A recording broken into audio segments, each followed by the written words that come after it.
네, 안녕하세요. 저희 제가 단톡방에 남긴 것처럼 저희 10분부터 시작할 거라서 진도는 10분부터 나가겠지만 혹시 질문 있으시거나 궁금한 거 있으시면 글 남겨주셔도 좋겠습니다. 예.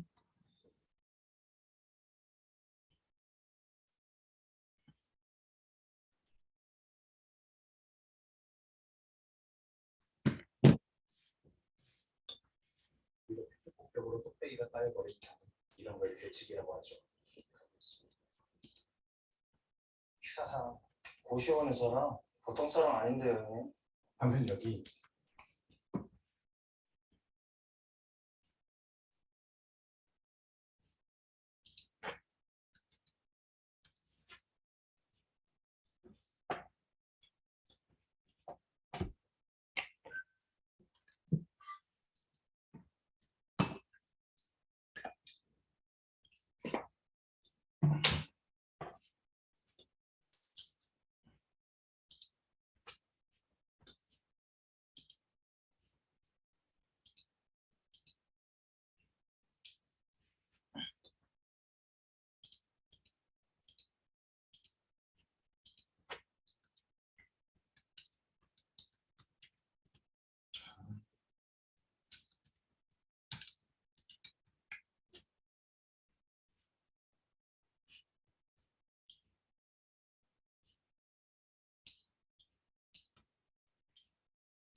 일, 2, 3, 4, 5, 6, 7, 8, 9, 10, 11, 12, 13, 14, 15, 13주.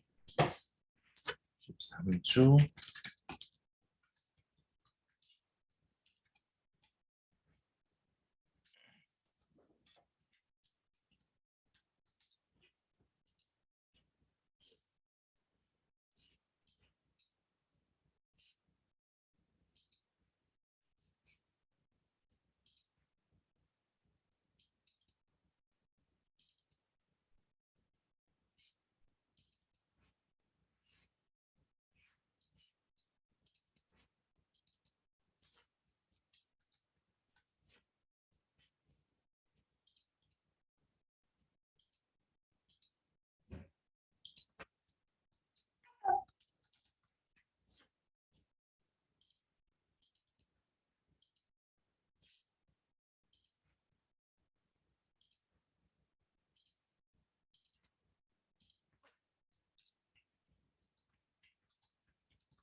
네, 오늘 수업을 이제 시작해 보겠습니다. 여러분, 이제 이번 주가 13주 차예요. 13주 차. 맞나요? 예, 맞나요, 여러분? 예, 이번 주가 13주 차가 이제 우리 지난번에 1학기 때 해봤지만 이제 저희 16주 차 이제 시험 기간이 오면 그 전까지 우리가 뭘 배울지 이렇게 진도를 잡기 시작했죠. 저희 이제 고급 우리 오늘 보면 이 목차로 보여드릴게요. 저 목차를 보면 지금 우리가 어디까지 진도가 나가 있냐면 지금 우리는 진도가 지금 이걸 한번 써볼까요? 요건 다 나갔고 구현 지금 이것도 다 나갔는데 RNN은 아마 안 할 것 같아요. 안 할 것 같고 이건 당장 저희 CNN이 주로 돼 있고 뭐 반도체 쪽에서는 이제 시간이 지남에 따라서 예측하는 건 잘 안 쓰기 때문에 RNN은 안 할 것 같고 근데 간은 워낙 많이 쓰이니까 할 거고요. 오늘 여기를 쭉 나갈 거예요. 그래서 쭉 나갈 건데 이제 실습을 이제 또 할 거거든요. 실습을 해서 실습에 대해서 말씀을 나눌 거고요.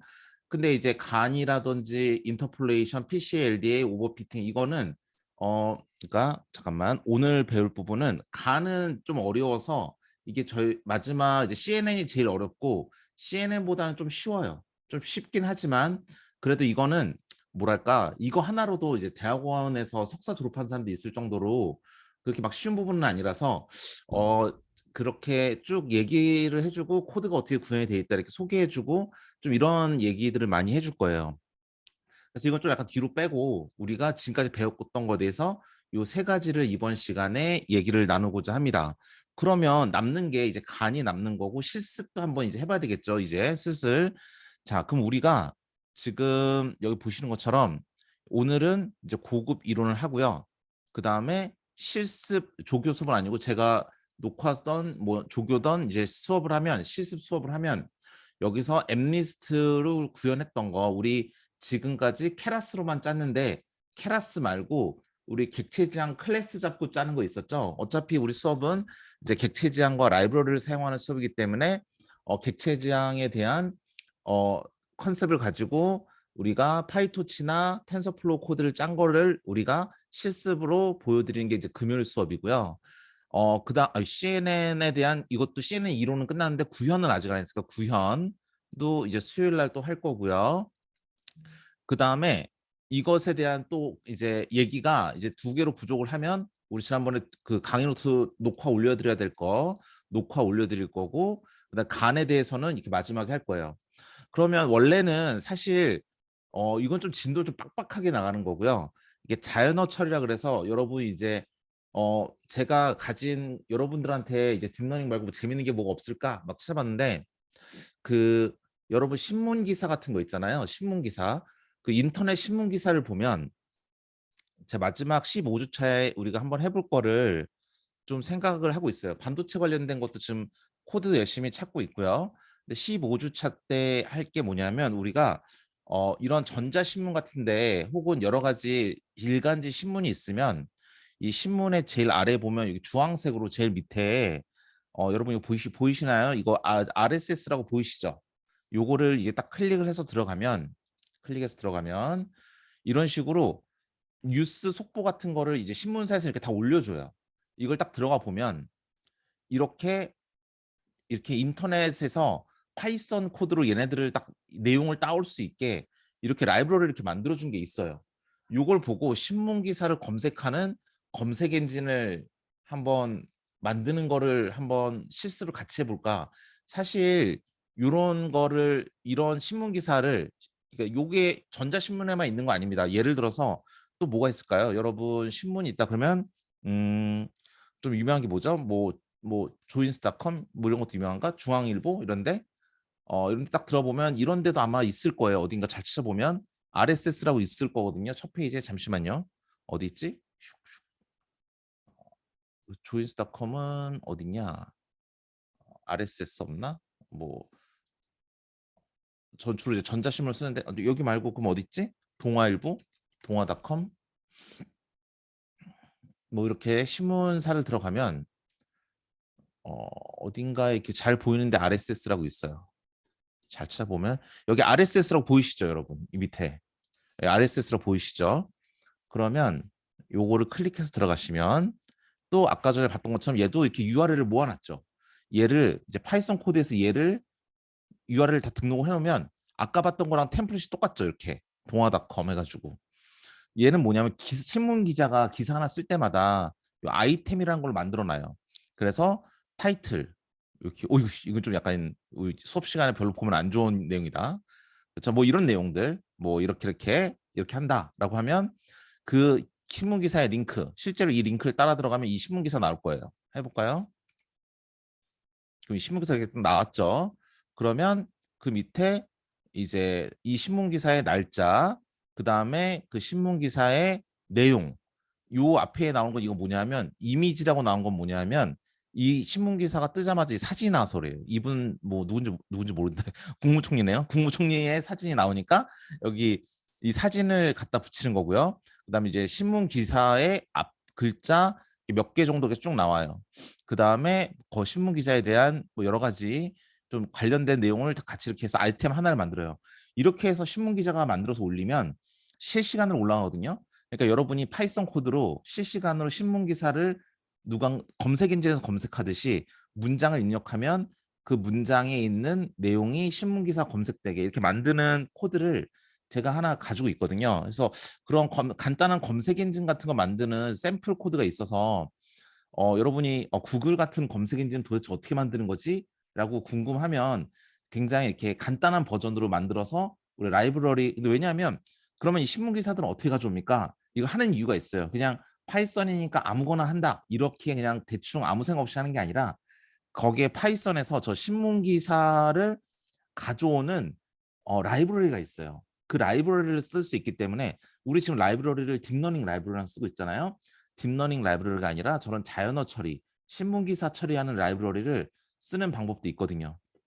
해서 마지막 주는 우리가 여기까지 해서 구현 이제 우리 엠리스트를 케라스로만 짜봤지만 우리가 파이토치랑 텐서플로우도 써야 돼요. 그래야 우리가 라이브러리를 만들 수 있으니까 아니 클래스를 만들어서 객체 지향을 만들 수 있으니까 그래서 객체 지향도 쓰고 우리가 케라스 같은 라이브러리도 쓰고 이런 두 가지를 다 할 수 있어서 이제 엠리스트를 이제 CNN으로 구현하는 법 같은 경우도 이제 여러분께 알려드릴 거고 또 이제 뭐 그냥 일반적인 뉴럴 네트워크로 구현한 것도 알려드릴 거고 간에 대해서도 어떻게 구현했는지 클래스 잡아서 어떻게 구현하는지 말씀드릴 거고 자연어 처리 라이브러리를 쓰던 아니면 반도체 공학과 실험 관련된 내용을 하건 아니면 둘 다 하건 할 겁니다.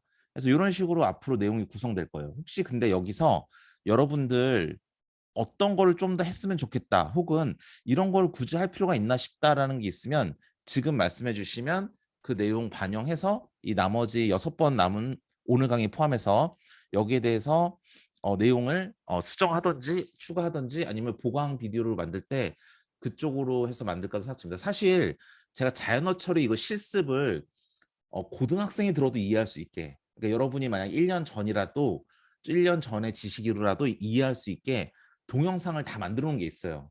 그래서 우리 2번 빠진 보강을 이걸 올려드리고 하고 이때에는 이제 반도체 공학과에 맞는 라이브러리 사용법을 해볼까 그 생각도 있긴 합니다. 자, 어쨌든 여러분 혹시 질문 혹은 이런 거 더 했으면 좋겠다. 이런 건 안 했으면 좋겠다 하는 거 있으면 지금 말씀해 주시면 같이 얘기할 수 있을 것 같습니다. 질문 있으실까요?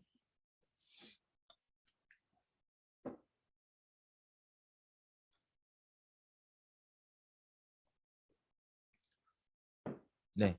제가 봐서 요 자녀 치료 관련된 거는 제가 보강을 할 일 있으면 그때 올려드려도 괜찮고 우리 보강을 해야 되니까 그 보강 비디오로 요거를 그냥 올려드리고 왜냐하면 사실 저거를 가르치면 되게 재밌거든요. 왜냐하면 라이브러리를 저 인터넷 웹에서 뭔가 문장이라든지 그런 걸 다 긁어올 수 있는 그걸 뭐라 부르냐면 영어로 웹 크라울링이라 불러요.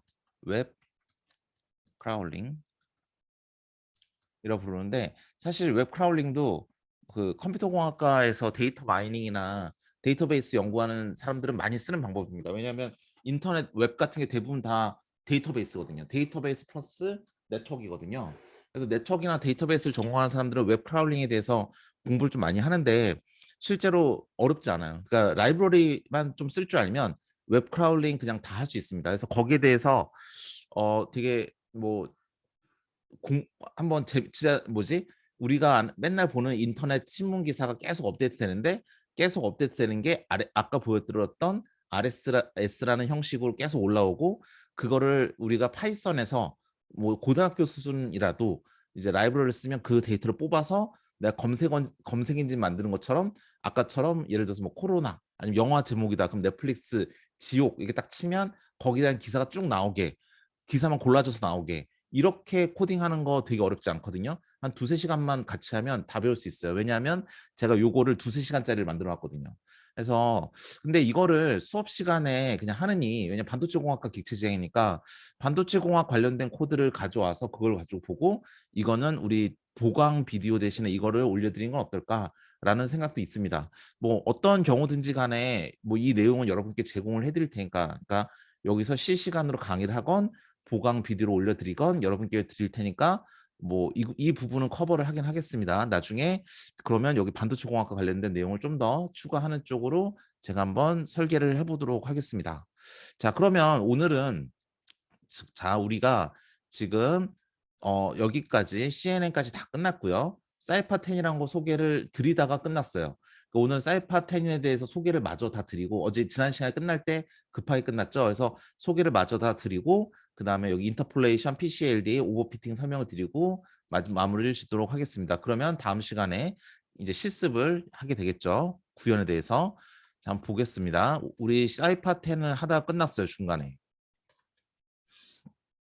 뭐 거의 설명을 다 했지만 뭐 마무리로 간단하게 한 번만 더 언급하고 이제 넘어가는 쪽으로 하겠습니다. 자, 여러분 이거 보시면 우리가 이거 보여드렸죠. 이거 엠리스트는 지금까지 우리가 쓰던 거는 굉장히 간단한 데이터 형식이에요. 우리가 이 가운데서 보시는 것처럼 이렇게 막 찍은 이런 사진을 가지고 학습하는 것보다 이렇게 이미 한번 이제 학습하기 쉽도록 만들어준 데이터 셋이라고 알 수 있어요. 사실 그래서 제일 왼쪽을 보면 딱 드는 생각이 뭐 저렇게 저렇게 이렇게 돼 있는 거면 제일 쉽고 초심자가 쓰기에 입문자가 쓰기에 제일 편한 거구나라고 알 수 있을 거예요. 가운데를 보면 아 여기부터는 뭔가 좀 컴퓨터가 헷갈릴 수도 있겠다. 제일 오른쪽을 보면 야 이건 사람도 헷갈리는 거다라는 생각이 드는 거죠. 그래서 근데 뭐 가운데 거랑 제일 오른쪽에 있는 이 두 가지 세트의 차이점 뭐냐면 공통점 뭐냐면 컬러라는 거예요. 우리가 썼던 엠리스트는 흑백이었는데 자, 컬러를 보니까 컬러는 어떻게 표현한다 그랬냐면 이 다음 장에 보시다시피 우리가 똑같은 고양이를 그리더라도 빨간색에서의 고양이, 녹색에서 고양이, 파란색의 고양이를 그린 다음에 이 세 개의 색을 조합해서 우리 눈에 모니터에서 한 번에 보여주면 우리는 컬러로 보는 거예요. 그래서 우리 눈에는 한 장의 컬러 이미지지만 컴퓨터 입장에서 얘를 디지털로 표현할 때에는 나는 세 장의 이미지를 처리한 것과 동일하다고 보시면 되겠어요. 그래서 얘네들을 뭐라 부른다? 3채널 이렇게 부릅니다. 이걸 채널이라 불러요. 그래서 얘는 하나의 채널, 흑백이니까 그레이 채널, 그레이 스케일의 원 채널 부르고 얘는 RGB, 레드, 그린, 블루로 가지고 있는 3채널. 세 개의 우리 눈에는 하나의 이미지지만 컴퓨터 입장에서는 세 개다라고 보시면 되겠고요. 제 오른쪽 이미지넷이라는 것도 세 개의 채널을 가지고 있고요. 얘는 엠리스트는 10개 중에 하나를 분류하기 때문에 우리는 분류를 10개 중에 하나로 말한다고 있고 사이파 10 같은 경우도 역시 10개 중에 하나지만 사이파 100라고 있는데 얘는 100개 중에 하나를 가져오는 거고요. 이미지넷은 1000개 중에 하나래요. 사람도 되게 잘 헷갈릴만 하죠. 레졸루션이라는 건 사이즈를 의미하는데 우리 28 픽셀 바이 28이라고 말씀을 드렸고 사이파 10은 살짝 커서 32 바이 30이라고 말씀을 드렸고 이미지넷은 이건 진짜 이미지죠. 256 바이 256이라고 말씀드릴 수 있겠습니다. 트레이닝 셋의 개수는 이건 해마다 업그레이드 될 때마다 변하니까 뭐 그냥 많다. 뭐 몇만 개 이상 정도만 기억하셔도 괜찮겠습니다. 말씀드렸지만 컬러는 3채널이다. 우리의 눈은 하나로 보이지만 컴퓨터 입장에서는 32 바이 32가 빨간색, 녹색, 파란색이 겹쳐서 컬러로 우리에게 보여주는 거다라고 보시면 되겠고요. 그러면 사이파 10 이미지 우리 옛날에 그 케라스 할 때 했던 것처럼 이렇게 6번째 라인에서 이렇게 하면 우리가 엠리스트 이미지를 가져와서 점 쉐이프, 점 쉐이프, 점 쉐이프, 점 쉐이프를 하면 얘네들이 어떤 행렬로 되는지 볼 수 있다고 했고 봤더니 6만, 28, 28 이건 뭐냐면 우리가 트레이닝 할 때 쓰는 데이터가 28 바이 28 사이즈로 6만 개가 있다. 그리고 원하는 인코딩 안 하는 레이블이니까 1로 돼 있어서 6만 개가 있다. 그러니까 이 손글씨가 0부터 9 중에서 무엇인지 말해주는 하나짜리 값이고요. 자, 다 똑같은데 28, 28 사이즈는 똑같은데 개수가 10,000개네요. 이건 뭐죠? 6만 개로 다 트레이닝 끝난 후에 나는 10,000개의 데이터를 너한테 주면서 네가 10,000개 중에서 몇 개나 알아맞추는지 보자 라는 걸로 이 밑에 보이는 이 accuracy라는 걸 정의해 주는 겁니다. 그래서 그렇게 해서 얘네들도 똑같이 이렇게 우리가 이미지를 한번 몇 개 있는지 사이즈는 얼마인지 한번 프린트를 해봤어요. 이렇게 우리 그냥 아까 전에 트레인 언더바 이미지스 점 쉐이프 컴마 트레인 언더바 레이블스 점 쉐이프 이렇게 했던 거를 그냥 4, 5, 6, 7처럼 그냥 한 줄 한 줄 한 줄 한 줄 이렇게 쓴 거지 똑같습니다. 그리고 1번째 데이터셋에서 엠리스트 대신에 사이파 10이라고 쓰고 여기도 사이파 10이라고만 쓰면 사이파 10 데이터를 그대로 가져올 수 있어요. 데이터 가져오는 법 되게 쉽죠?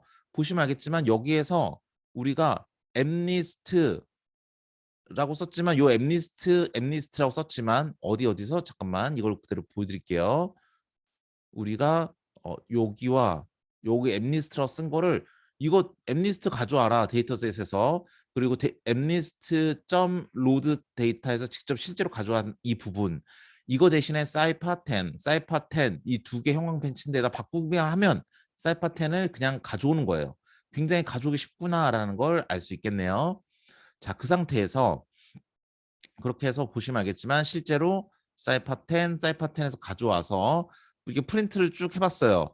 그랬더니 5만 개의 트레이닝 데이터가 있고 32 x 32, 즉 이미지 사이즈는 32 x 30인데 3 채널이라서 3개가 있다라는 것이고 얘는 5만, 1이라고 해서 나는 하나의 값으로 원하는 인코딩이 되어 있지 않은 레이블입니다라는 걸 표현하고 마지막은 역시나 32 x 30이고 3 채널이랑 건 똑같지만 얘는 5만 개의 데이터로 다 학습이 끝난 후에 나는 10,000개의 데이터를 집어넣어주면서 넣어주면서 너는 10,000개 중에 과연 몇 개를 알아맞추느냐라는 정확도를 나타내는 일종의 테스트 케이스를 쓸 수 있는 데이터셋이라 보면 되겠습니다.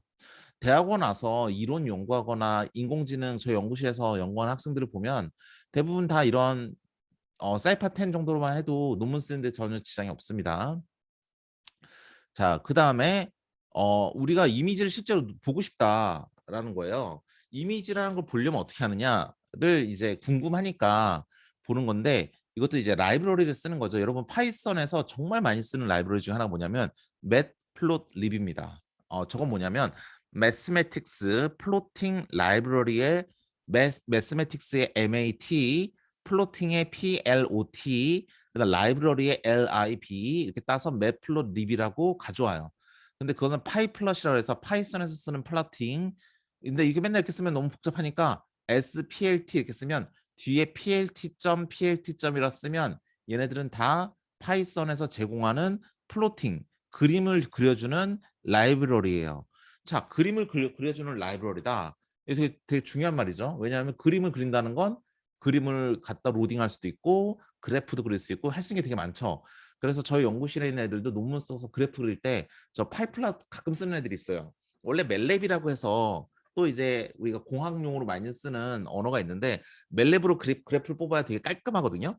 근데 요즘 논문들 보면 되게 뭐랄까 그렇게 깔끔하게 그리는 것보다 되게 이렇게 팬시하게 저 약간 차이를 아시겠나요? 그러니까 뭐냐면 알록달록. 그러니까 요즘 옛날에 그 여러분도 아직 1학년이니까 뭐 모르겠네요. 그래서 영재고나 이런 데서 논문 같은 걸 보는지 모르겠지만 실제로 이제 사이언티픽 논문을 보면 요즘에는 논문들이 되게 알록달록하게 많이 써요. 보여드릴까요? 보여줘. 잠깐만요. 아이고 죄송합니다. 그래서 저런 파이플럿 같은 걸 많이 쓰면 이 그림을 되게 예쁘고 알록달록하게 이제 그리는 사람들이 있어요. 제가 그 여담으로 보여드리면 이건 제가 박사 때 썼던 논문이라서 벌써 몇 년 됐지? 이게 쓴 지는 한 10년 가까이 됐는데 한 5년 전에 출판됐어요. 이게 제가 일저자로 돼 있는 건 이제 제가 박사 때 쓰는 건데 보시면 알겠지만 제 소속이 여기서 논문을 보면 첫 페이지 소속을 쓰거든요. 제이 킴, 그러니까 저죠. 여기 주세페 까이레라고 G 까이레, AF 몰리시 얘 두 명은 제 지도 교수님이세요. 그러니까 얘는 이탈리아 사람, 얘는 오스트리아 사람. 저는 근데 미국에서 교수하는 사람들이죠. University of Southern California, University of Southern California. 제가 박사했던 학교인데 보시면 알겠지만 여기 중원 킴 with Department of Computer Science, University of Southern California, 로스앤젤레스 나오고 he is now with Intel Corporation. 저 인텔에 있을 때 이 논문이 나와서 was with라 쓰고 뭐 is 이렇게 썼는데 저 때만 해도 라떼는 논문을 쓸 때 이렇게 논문을 쓰잖아요. 논문을 쓰면 이게 흑백으로 썼어요. 이거 당연히 저는 흑백으로 해야 되는 줄 알았어. 논문이 뭔가 좀 뭐랄까 좀 뭐 이렇게 수학도 많이 써야 되고 이렇게 흑백으로 이렇게 다 이게 흑백으로 뽑았잖아요. 논문을 이렇게 원래 이렇게 쓰는구나. 테이블 뒤에 흑백으로 이렇게 막 뽑고 막 그랬던 기억이 납니다. 예, 이렇게 했던 기억이 나요. 그래서 이랬던 기억이 나는데 저희 요새 학생들, 우리 학생들이 쓰는 논문을 보면 공대생들이라 다들 그림 고자라 그림이 예쁘지는 않아. 근데 논문을 어떻게 썼냐면 최근에 쓴 논문인데 학생들이 쓴 논문이에요. 저 연구실에. 이제 여기 이거 딥러닝 관련된 논문인데 논문을 보면 이렇게 파란색 바다에 있는 오션에 있는 이 네트워킹 환경에서 딥러닝을 어쩌고저쩌고 하는 건데 파란색 칼라 그림에 이렇게 쭉 뭐 논문 써서 알고리즘 어떻게 돌아가는지 쓴 다음에 뒤에 이렇게 그래프를 이렇게 보고 이게 파이 플러스 쓴 거예요, 얘네들이. 파이 플러스 쓰면 그래프를 이렇게 나와요. 이런 식으로 쫙 알록달록하게 그려서 내가 그렇구나. 요새 애들은 이렇게 그리는구나. 근데 학생들한테 여기다가 야 얘들아 이거 논문이 여기다가 좀 이거 흑백으로 하면 안 될까? 이거 흑백으로 프린트해서 보는 사람도 요거 그래프가 구별이 돼야 되니까 흑백으로 하면 안 될까? 그랬더니 학생들이 흑백으로 안 하고 이게 프린트해도 이게 차이가 나게 이게 명도라 그러나요? 그걸 이렇게 변화시켜 놨더라고요. 그래서 더 이상 말하면 꼰대가 되겠다 해가지고 그냥 그래 이렇게 하자. 근데 지금 저도 익숙해지니까 이제 컬러가 더 예뻐 보여요. 요새는. 옛날에 저 어렸을 때나 저렇게 썼지 요즘에는 학생들이 논문을 아주 잘 씁니다. 예쁘게. 예. 어쨌든 딴 얘기였고요. 그래서 잠깐만 내 파워포인트 어디 있어? 우리 강의 노트. 예. 그래서 저 파이 플러스 쓰면 파이 플러스 쓰면 여러분께서 저런 그래프를 그릴 수가 있어요. 예, 그 말을 하고 싶었어요. 파이 플러스는 저렇게 그래프를 그릴 때 쓰는 거다. 그래서 예제도 보여드린 거죠. 자, 그러면 우리는 그럼 파이 플러스 왜 쓰느냐? 우리가 파이 플러스 쓰는 이유가 있겠죠? 우리는 파이 플러스 왜 쓰느냐? 우리 파이 플러스 쓰는 이유는 우리는 사이파 10의 이미지를 보고 싶다. 그겁니다. 사이파 10 어떻게 그림 트레이닝하는 데이터 이미지라고는 알고 있는데 내 눈에 보여다오 할 때는 여기 보시는 것처럼 파이플랫을 쓰는 매트플롯립을 쓰는 이 PLT라는 걸 사용해요. 그래서 보시면 알겠지만 PLT 점 한 다음에 IM show 이건 뭐냐면 이미지를 보여달라. IM이 이미지예요. 이미지를 보여달라. 해가지고 트레인 언더바 이미지 너 가져왔잖아요. 가져온 거다 대괄호 0 하면은 제일 앞에 있는 5만 개의 이미지 중에서 제일 앞에 있는 이미지를 가져와서 눈에 딱 보여줘요. 그럼 요게 나와요. 이게 지금 32 by 32라 그랬으니까 30 조금 넘어가죠? 얘도 30 조금 넘어가죠? 그러니까 저렇게 이미지를 내 눈에 딱 보여주려고 준비가 끝내고 이거 항상 까먹으면 안 되는 게 점 쇼가 나와야 제 눈에 딱 보이는 거예요. 컴퓨터에. 저 6번째 라인만 써서는 그냥 준비만 하고 있는 거예요. 그래서 7번째 라인 마지막 라인을 써야 우리 눈에 딱 보인다라는 겁니다. 그래서 이 맵플로 리뷰라는 건 이렇게 이미지를 눈에 보여주거나 아까 PDF에서 보여드렸다시피 저렇게 플로팅을 하거나 그래프를 그리거나 할 때 주로 쓰는 함수다라고 보시면 되겠습니다. 우리 한번 설명한 적 있죠? 리니어 리그레션 때. 예. 그래프만 그리는 게 아니라 이렇게 그래프만 이렇게 하는 게 아니라 이미지도 로딩할 수 있다는 걸 이제 말씀드린 거고요. 그래서 이거 옛날에 썼던 케라스 코드 그대로 갖다 드렸죠. 지난 시간 끝날 때 여기 급하게 끝났었는데 엠리스트 대신에 사이파 10, 엠리스트.로드 언더바 데이터 대신에 사이파 10.로드 언더바 데이터. 그 다음에 이미지를 모양을 차륵처럼 이렇게 전체 모양, 전체 양은 바뀌지 않지만 차륵을 떼거나 차륵을 붙이는 게 아니라 모양만 이렇게 만져서 바꾸는 걸 리쉐이프라 그랬어요. 쉐이프를 다시 한다, 다시 만든다 해서 리쉐이프야. 이렇게 하고 있는데 뭐라고 하는 거죠?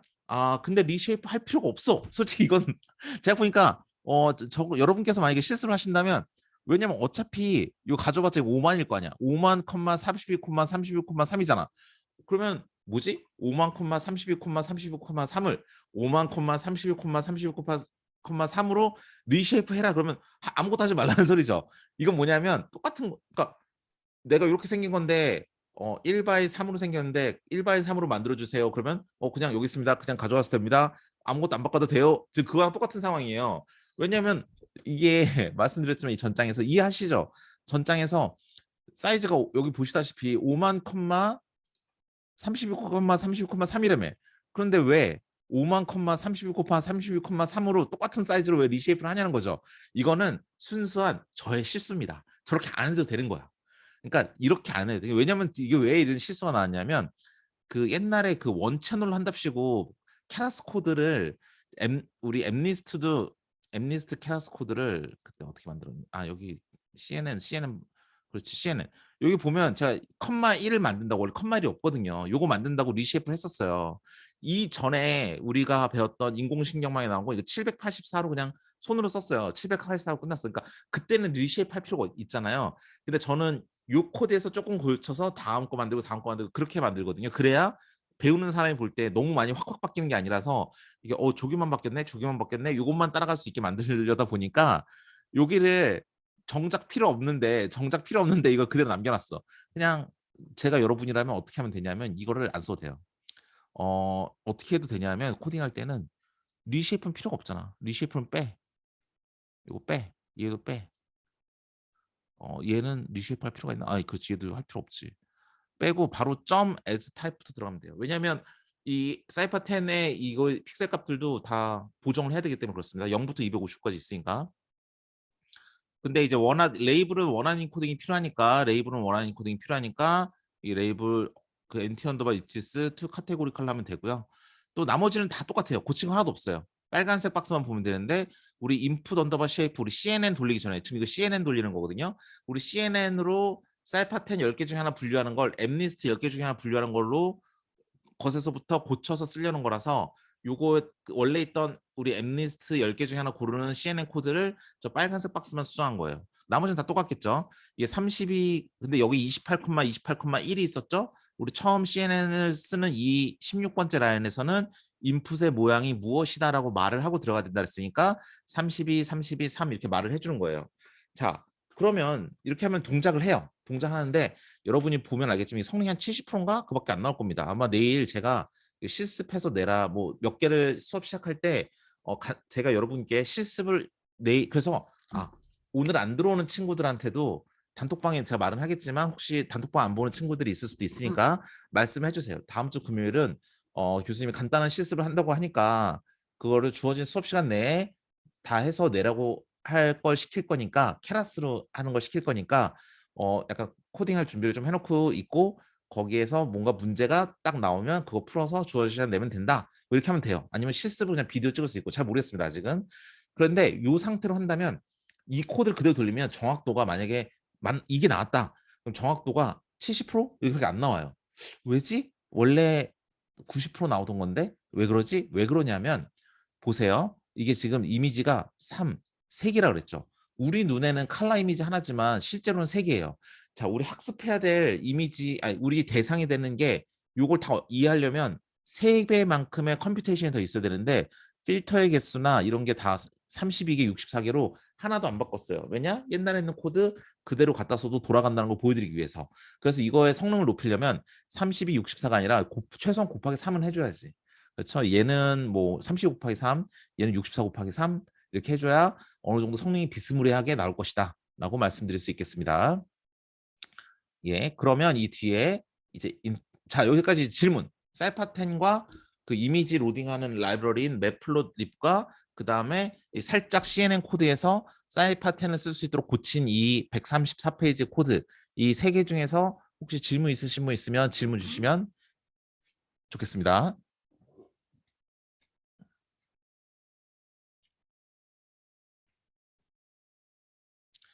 자, 그러면 이제 오늘의 사실 오버피팅까지는 시간을 보니까 조금 힘들 수도 있지만 한번 해볼게요. 천천히. 자, 인터폴레이션. 여러분 반도체 공학과는 수치 해석이라는 전공이 없습니다. 수치 해석이라는 전공은 뭐냐면 컴퓨터로 이거 우리 이번 연도 수업 초반에 얘기했던 것 같은데 수치 해석이라는 과목은 컴퓨터로 수학 문제 푸는 걸 배우는 거예요. 컴퓨터로 수학 문제를 푸는 걸 왜 배우지? 인데 컴퓨터 눈이 없어요. 컴퓨터 눈이 없죠. 그래서 그림을 그려서 이 참수다. 그럼 여기는 우리 맨날 이거 W 값 미니마이즈, 코스트 미니마이즈하는 W 값 찾고 막 그랬잖아요. 그냥 이거 공식에 넣으면 여기 답 나오는 거 아니야? X는 얼마 이렇게 나오는 거 아니야? 라고 생각할 수 있지만 컴퓨터는 그렇게 못 찾아요. 눈이 없으니까. 그래서 식을 딱 입력 받으면 그 식이 어떻게 생겼는지도 몰라. 그래서 얘를 가지고 그 주어진 식에서 이렇게 점프를 뛰면서 여기까지 W 값을 찾는다 등 이런 여러 가지 알고리즘을 만드는 게 바로 수치 해석이라는 과목이에요. 수치 해석을 들으면 이렇게 수학식을 이제 컴퓨터로 푸는 법에 대해서 이제 배운다 이렇게 생각하면 되겠습니다. 그럼 수치 해석은 컴퓨터과에서 배우느냐? 아닙니다. 저도 수치 해석을 학교 다닐 때 배웠는데 1학년 때 아니 대학교 다닐 때 배웠는데 저는 부전공이 수학이어가지고 수학과에서 배웠어요. 수치 해석을 수학과에서 배우고 뭐 석사 때도 수치 해석을 한번 들어봤고 미국에서 박사 가서도 수치 해석을 들어봤고 3번 들었는데 학사, 석사, 박사 3번 들었는데 수치 해석을 배우면 이 인터폴레이션이라는 걸 배워요. 우리나라 말로는 이제 보관법 이렇게 부르는데 한문말이라 차라리 인터폴레이션 이렇게 기억하는 게 낫습니다. 자, 리니어 리그레션은 우리가 수업 시간에 처음으로 배웠던 거죠. 근데 여러분 딱 보면 알겠지만 왼쪽 오른쪽은 눈으로만 봐도 뭐가 차이인지 알 수 있어. 딱딱 보면 그렇지. 딱딱 보면 알 수 있죠. 인터폴레이션이 뭔지 알겠죠? 옛날에 점 3개가 있으면 이 점 3개를 가장 잘 대변하는 직선의 방정식을 구해라. 이게 리니어 리그레션이었어요. 왼쪽을 보면 인터폴레이션은 뭐죠? 딱 보니까 점이 몇 개가 있든지 간에 우리는 선이 직선일 필요가 없으니까 얘네들을 다 뚫고 지나가는 다 모든 점을 다 지나는 복잡하더라도 그 방정식을 구해라. 이게 인터폴레이션입니다. 이거 수치해석 시간에 배우는데요.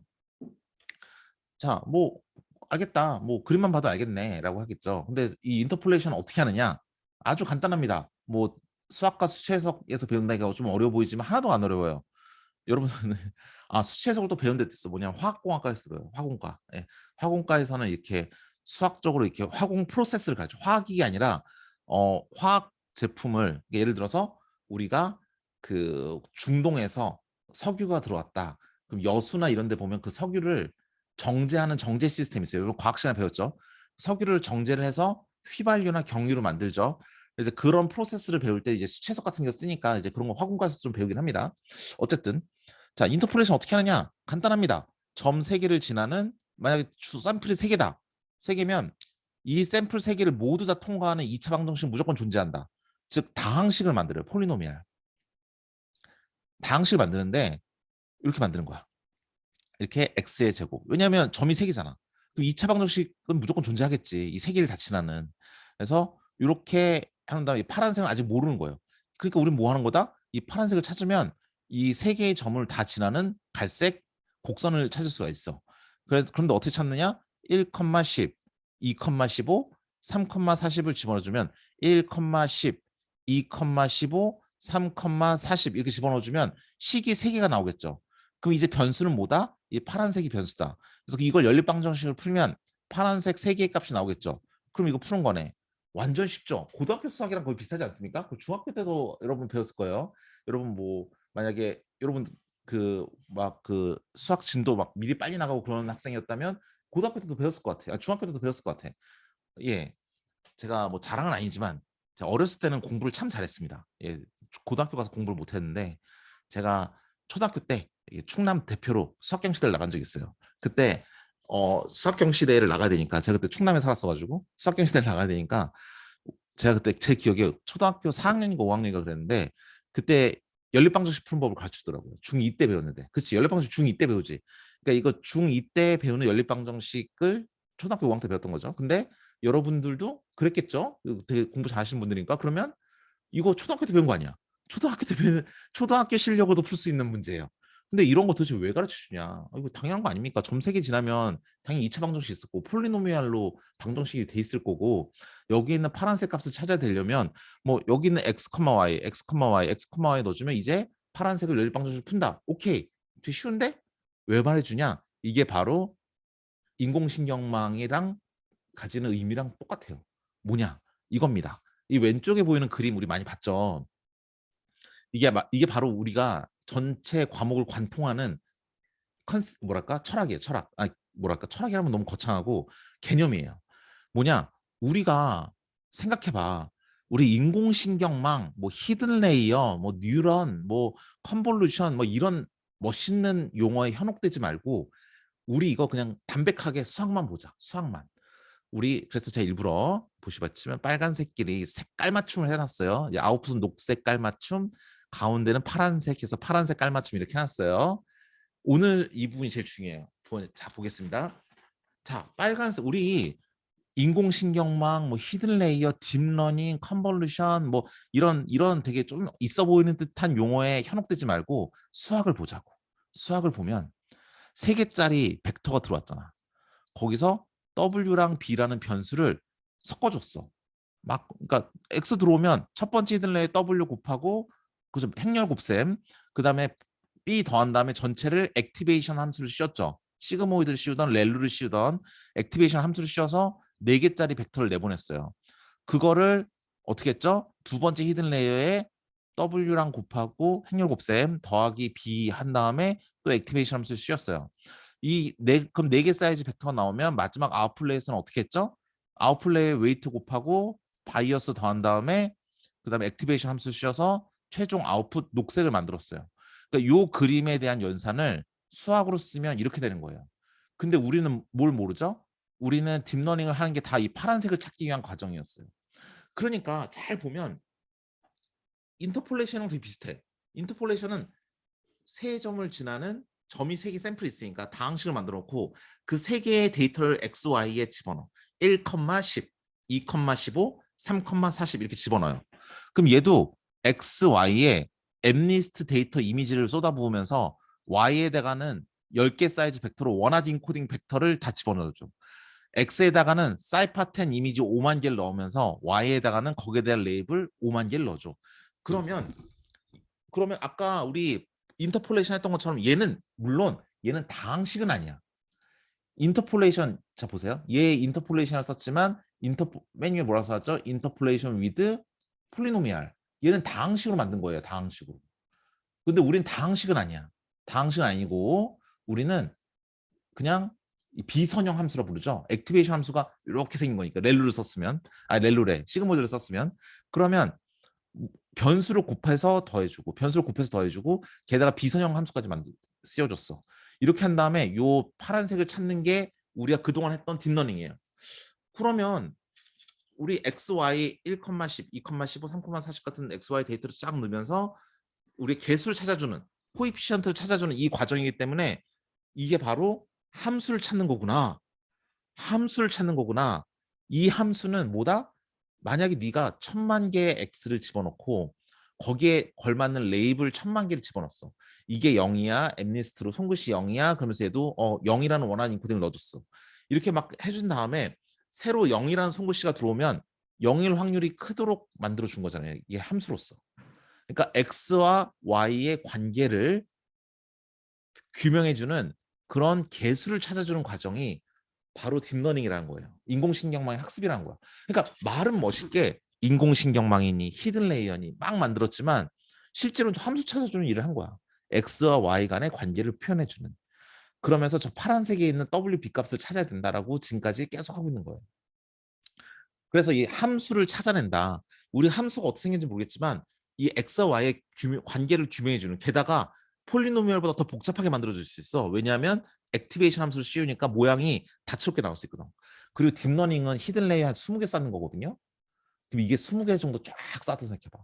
변수는 많아지겠지만 괜찮아. 데이터가 많으면 되는 거니까. 변수는 많아지겠지만 X, Y 관계가 정말 어려운 거라도 우린 그들 간의 관계를 추론할 수 있어요.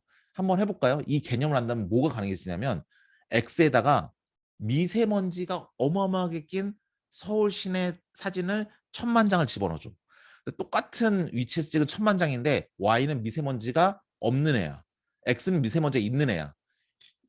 더 이상 이제 레이블처럼 분류기가 아니라 0이에요, 1이에요, 2이에요 이거 말고 X에다가는 함수를 만들어 놓은 다음에 뉴럴 네트워크를 만들어 놓은 다음에 X에다가는 미세먼지가 있는 사진 1000만 장 똑같은 데서 찍었는데 미세먼지가 없는 사진 1000만 장을 Y에 하면 얘네들 개수는 뭐가 될까요?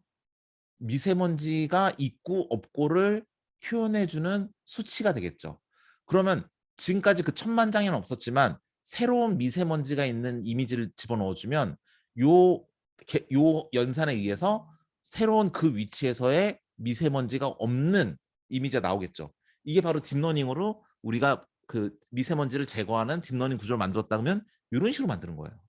그러니까 이런 수학적인 구조, 그러니까 그런 용어 말고 수학적인 구조를 여러분께서 그 본질을 딱 꿰뚫고 계시면 아, 딥러닝은 어차피 함수의 관계를 찾아주는 거다. x, y의 관계를 찾아주는 거고 막 갑자기 뭐 미세먼지가 없는 이미지를 만드는 딥러닝 그러면 미세먼지 있는 사진과 없는 사진을 많이 넣어서 이 개수를 다 학습을 시켜서 그 값을 찾아주면 그 아무리 복잡한 관계라도 히든 레이어를 더 쌓을수록 더 좋다 그랬는데 그 이유는 바로 저 WB라는 변수의 디멘션을 늘려준 거죠.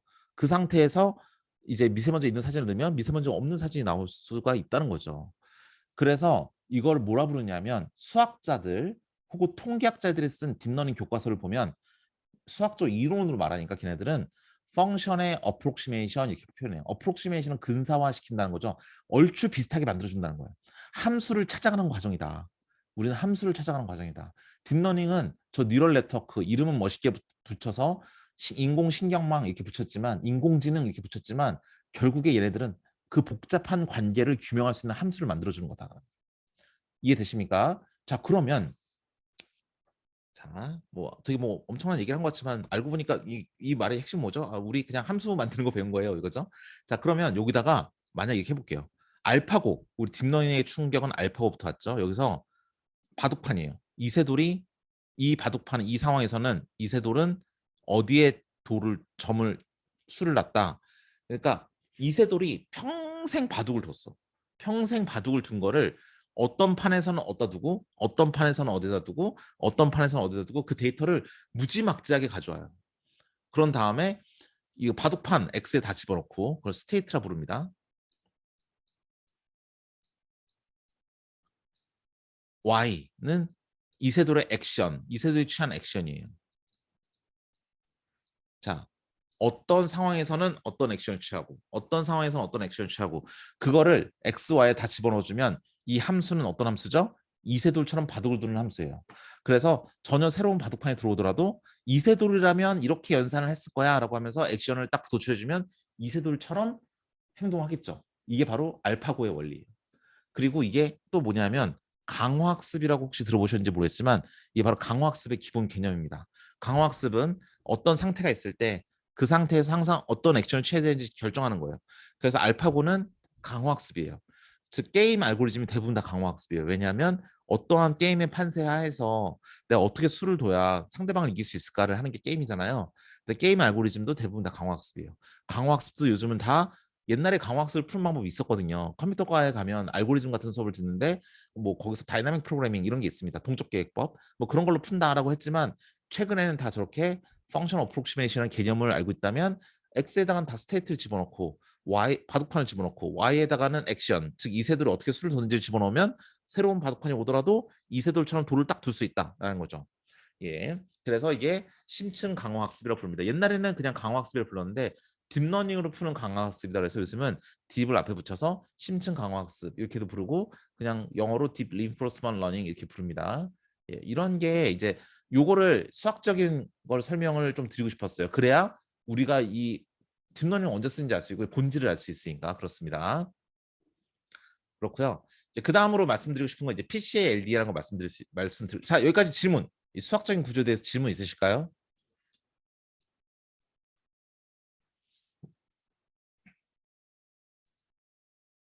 예, 그러면 그 다음으로 한번 넘어갈게요. PCA LD라는 거 배울 건데 얘는 뭐냐면 차원을 축소시키는 거예요. 자, 여러분, 여러분한테 9개 데이터를 줬어요. 빨간색 2개, 제 왼쪽에서 보시는 것처럼 녹색 4개, 파란색 3개 이렇게 줬어요. 9개를 주고 3개로 나눠진데 한번 잘 분포를 해봐라 그러면 적당하죠. 2차원으로 늘렸어요. 축을 하나 더 늘렸어. 그러면 요게 보면 알겠지만 전체 9개인데 9개를 3개에 분포하니까 각각의 공간에는 3개씩 들어간다. 그러면 9개의 공간이면 데이터도 늘려야죠. 그래 평균 3개씩 다 들어가 있잖아요. 이거를 density, 밀도가 고정적인 거. 너 밀도가 공간 하나에 3개씩 들어가는 게 너의 밀도였어. 그러니까 그래? 그럼 2차원도 공간 하나에 3개씩 들어가게 데이터 늘려줘. 근데 여러분 학습할 때 데이터 막 늘릴 수 없잖아요. 그렇죠? 그렇기 때문에 일반적으로는 이 9개라는 개수는 유지하면서 차원만 늘어난 거야. 그러면 평균적으로 공간 하나에 9개가 생겼으니까 데이터는 9개고 하나씩 들어가야 되는데 2개씩 이렇게 들어가게 되면 이렇게 빈 공간이 생기게 되겠죠. 근데 만약에 축이 하나 들어와서 3D가 됐다. 그럼 27개가 됐는데 3 곱하기 3 곱하기 3이니까 공은 9개밖에 없어. 그럼 최소한 18개 공간 늘고 있겠죠. 그러니까 뭐냐면 이렇게 기준이 늘어날수록 좋아요. 옛날에 말씀드린 건데 이게 바로 히든 레이어가 하나씩 늘어나는 거랑 똑같은 거죠. 내가 사과와 바나나를 구별하는데 색깔로만 구별한다 보다는 모양도 참고하고 냄새도 참고하고 이 기준이 하나씩 늘어날수록 성능은 좋아지겠지만 이게 낭비가 너무 많아져. 이게 문제라는 거예요. 그래서 디멘션이 점점 높아질수록 우리가 성능은 높아진 거가 있겠지만 그 성능이 한계가 있어. 왜냐하면 낭비되는 공간까지 고려하기 시작하면 이게 이 퍼포먼스를 정의할 때 우리가 분류하는 정확도 플러스 공간의 효율성이라고 하면 효율성이 떨어지니까 퍼포먼스도 떨어지는 거라고 보시면 되겠습니다. 이게 바로 차원의 저주 이렇게 부르는 건데요. 그러면 우리가 보자. 100짜리를 200짜리로 너무 많이 쓰지 말고 차원을 축소시켜주자. 그럼 어떻게 할까? 할 때 피처의 셀렉션, 특징 선택이라 부르는 건데요. 얘는 우리 대학 입시할 때처럼 100명 중에 나의 기준에 맞게 20명 골라내면 되는 거야. 나머지 80개 버려 이겁니다. 근데 사람들이 뭐라 하냐면 아니 기준을 모르면 어떻게 할 건데? 우리가 지금 사과의 벡터를 만들었는데 100 차원으로 만들었어. 이게 사과야. 근데 20개만 쓰고 싶대. 근데 나중에 이 사과를 내가 체리랑 비교할지 바나나랑 비교할지 몰라요. 체리랑 비교한다 치면 색깔 별로 중요하지 않아. 체리나 사과는 거의 붉으스름하잖아. 모양도 중요하지 않아. 둘 다 동그라미잖아. 뭐가 중요하죠? 크기가 중요하죠. 여러분 체리보다 작은 사과 봤습니까? 못 봤죠. 사과보다 큰 체리 봤습니까? 못 봤을 겁니다. 저도 못 봤어요. 여러분보다 한 20년 더 살았는데 난 못 봤어 아직. 그러니까 이거 그러면 크기가 좀 임팩트가 있어. 그럼 크기 위주로 20개를 뽑아야 돼. 근데 나중에 알고 보니까 바나나랑 비교했대. 그러면 크기가 의미가 있습니까? 크기 의미 없어. 얘는 색깔로 일단 한번 걸러줘야 돼. 노란색, 빨간색 이러면서. 그러니까 뭘 뽑아야 될지 이 선뜻 손이 안 가는 거야. 아씨 어떡하지? 어떡하지? 나중에 이게 사과 갖다 놓고 뭐랑 비교하는지 나 모르는데 어떡하지? 자 그렇게 되는 거예요. 그러면 어떡하나? 차원은 줄여야 된다는데 밑에 옆에서 힌트를 보셨겠지만 이 100차원짜리가 여기 100차원짜리가 20차원 줄어들려면 행렬 이 100바의 원짜리 행렬이니까 얘는 20바의 원짜리 행렬이고 그렇죠? 그럼 이 앞에다가 20바의 100짜리 행렬을 W란 이름의 행렬을 곱해주면 다 리니어 컨비네이션 돼가지고 사이즈가 20으로 만들어지고 그게 다 W란 변수랑 섞여 있으니까 나중에 알고 보니까 바나나더라 그러면 바나나에 맞게 W 값 찾아주고 나중에 알고 보니까 체리더라 그럼 체리에 맞게 그래 체리야 그러면 내가 너랑 크기를 비교했다 하면서 크기 값이 좀 잘 살아나게 W 값 조정해주면 그러면 좋겠네요. 그래서 오른쪽 방법 피처 익스트랙션 특징의 추출이라고 부르는 방법을 사용을 합니다. 자 그럼 PC의 LDA를 말할 때 PC의 LDA는 뭐냐면 이 W를 구하는 거예요. 아시겠죠? 이 W를 구하는 과정입니다. 자 그러면 일단 우리가 파워포인트로 여러분께 설명을 드려야 되니까 저 2차원으로 이렇게 그려놨어요. 2차원으로 그려놨는데 딱 그려놓고 그럼 2차원이니까 2차원에서 차원을 축소시키면 1차원이겠죠. 자 얘네들이 1차원으로 짜부시킬 건데 자 1차원으로 짜부시킬 때 이렇게 하는 방법이 있고 두 가지 방법이 있네요. 그 방법에 따라서 하나는 PCA라 부르고 하나는 LDA라 불러요. 자 PCA는 뭐냐 내가 비록 2차원에서 1차원이 되더라도 나의 모양은 최대한 남겨주세요. 이거 LDA는 뭐냐면 야 짜부됐을 때 차원이 딱 작아져서 2차원에서 1차원으로 됐을 때 내 모양이 어떻게 생겼는지 난 더 이상 중요하지 않아. 내 목표가 만약에 분류거든? 분류인데 분류가 잘 되게 짜부시켜 주세요. 보면 알겠지만 얘는 1, 2 이렇게 분포되어 있으면 그나마 이렇게 넓게 퍼지게 짜부시키는 게 그래도 모양이 잘 살아남겠죠? 이게 포인트고요. LDA는 뭐냐면 그런 거 다 필요 없어. 어차피 우리가 너 목표가 뭐야? 혹시 분류야? 분류라면 1은 이렇게 짜부시켜야지. 이렇게 짜부시키면 1 여기 다 몰리고 여기 다 몰리니까 가운데 싹둑 이렇게 하면 된다라는 게 LDA가 되겠습니다. PCA나 LDA를 하는 방법은 이렇게 선형대수 설명하거든요. 근데 1학년이시니까 이 부분에 대해서 설명 넘어가고 이제 객관적으로 이렇게 개념만 설명을 드릴게요. 자 그럼 PC에 대한 예제를 볼게요. 이 접니다. 예, 여러분 접니다. 저예요. 원래 이게 실제 강의 때 이게 딱 보여드리면 몇몇 분은 웃으십니다. 야, 이 김중원이구나. 김중원 자기 얼굴을 이렇게 자, 여러분 제가 이거 언제냐면 2010년이에요. 지금부터 약 11년 전 미국에서 박사 1년 차 때 심심해서 그때 푸딩 얼굴 인식 이런 앱이 있었습니다. 그 앱을 가지고 셀카를 찍으면 내 사진이 그렇게 연예인이랑 얼마나 비슷한지 나오는 거였어요. 참 별로 기분이 안 좋죠. 저 이때 32살이었는데 35살, 40살 나와서 내가 노안인가? 막 그랬던 기억이 나는데 예. 어쨌든 김중원의 사진이에요. 이때만 이 사진 찍을 때만 해도 이거 강의노트에 넣을 줄은 몰랐죠. 얼굴 인식이라는 게 있는데 얼굴 인식이 원래 PC를 많이 썼어요. 지금 딥러닝으로 하지만 예전에는 얼굴 인식 어떻게 했냐면 일단 이게 얼굴 인식 뭐냐면 사람의 얼굴이 어딘지 찾아주는 거예요. 이렇게 바운딩 박스 이렇게 박스 많이 보셨죠? 근데 얼굴이 어딘지 찾아야 되는데 어떻게 찾냐? 색깔은 중요하지 않잖아. 어떻게 하냐면 일단 흑백으로 바꿔. 흑백으로 바꾼 다음에 눈이 가지는 분포, 코가 가지는 분포, 입이 가지는 분포를 보고 히스토그램을 그려서 이런 분포를 가지면 여기 눈이 있어? 눈 같은데 밑에 코가 있겠지? 입이 있겠지? 하면서 얼굴을 이게 찾는 그런 알고리즘이었어요. 그러면 아까 얘기했지만 사이파10 하면서 얘기했지만 그건 컬러잖아. 컬러에서 흑백으로 바꾸면 컬러는 컴퓨터 입장에서 이미지 3개라 그랬잖아. 이미지 3개가 아니라 이미지 하나로 처리하면 되는 거죠. 3개에서 하나로 줄이면서 PCL을 쓰는 거예요. 사이즈를 3분의 1로 줄이니까. 그렇죠?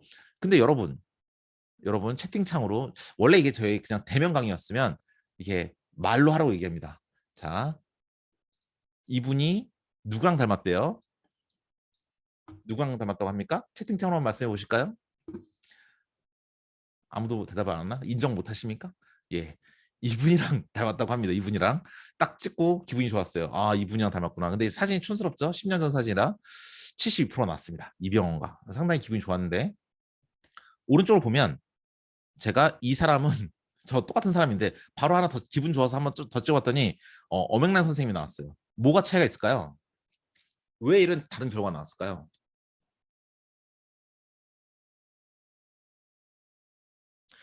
정원철 학생 정확합니다. 안경의 유무예요. 이게 옛날에 고전적인 컴퓨터 비전이라는 이 영상 처리 연구 분야에서는 히스토그램을 그린다 했잖아요. 그러니까 안경도 되게 중요한 부분이에요. 이게 안경을 끼고 있으면 안경이 가지는 분포가 있기 때문에 안경을 낀 사람과 유사도가 높게 나와요. 그러니까 전 지금 이때는 안경 안 끼고 보세요. 이거 안경 안 끼고 있잖아요. 안경 안 끼고 있어. 그러면 안경 안 낀 사람이랑 똑같이 나오는 거예요. 안경 끼고 있죠. 그러면 안경 낀 사람이랑 유사도 높게 나오는 거예요. 그렇죠? 예, 그래서 안경을 그때 라식을 했어야 되는데 라식을 해서 안경 안 끼면 이병헌 비스무래. 예. 뭐 이게 여러분 대면 강의였으면 누구랑 닮았다고요? 뭐 계속 물어보는데 아쉽네요. 못 물어봐서 어쨌든 그렇습니다. 예, 그때 사진 찍을 때만 해도 강의 노트 넣지도 몰랐어요. 근데 이 얘기하면 PC에는 안경 유무가 중요하잖아요. 그러니까 그때그때마다의 상황이 좀 중요해요. 그때그때 통계적인 분포를 따지니까 딥러닝은 어떻게 하죠? 딥러닝은 제가 뭐라 했냐면 사과 사진 1000장을 넣었을 때 1000개의 사과 중에 그 어느 하나도 빨간색의 동그라미는 아니지만 1000개를 넣는 순간 로브 라지 넘버에 의해서 일반화된 표준 모델을 찬달했어요. 그렇기 때문에 내가 김중원이라는 이 얼굴 인식을 하려면 김중원 얼굴 사진을 1000장을 집어넣을 텐데 어떨 때는 안경을 끼고 어떨 때는 안경을 안 끼고 있다라고 한다면 안경의 유무는 김중원의 그 뉴럴넷에서 안경의 유무는 김중원을 판단하는데 중요한 요소가 아닌 거예요. 아시겠죠? 그렇기 때문에 현대에 나오는 딥러닝이 훨씬 더 성능이 좋은 겁니다. 자, LDA는 어떻게 하느냐? 뭐 아까 말씀드렸지만 이게 선형대수기 때문에 넘어가고 개념만 이렇게 설명을 드린 걸로 이제 가름하겠습니다. LDA는 뭐다?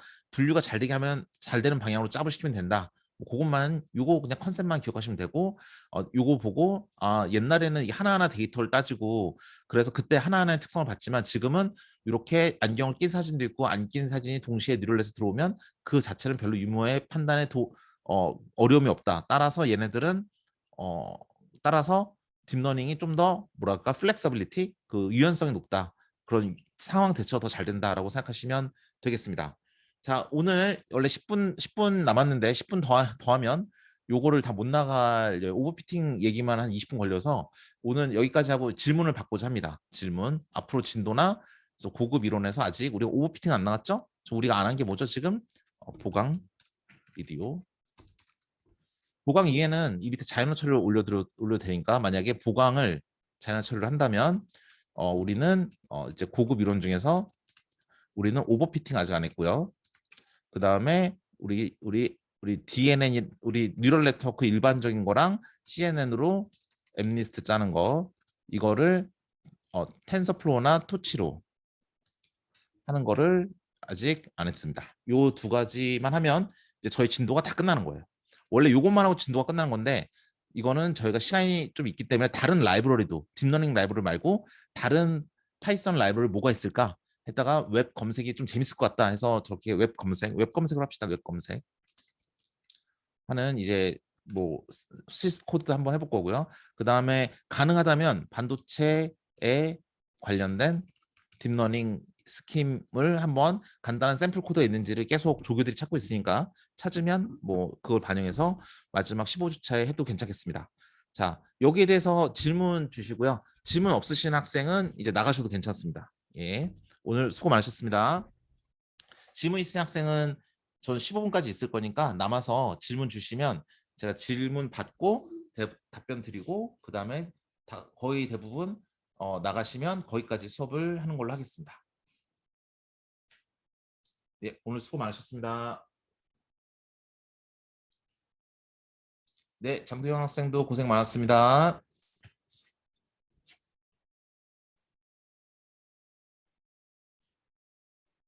네, 박지훈 학생도 고생 많았습니다.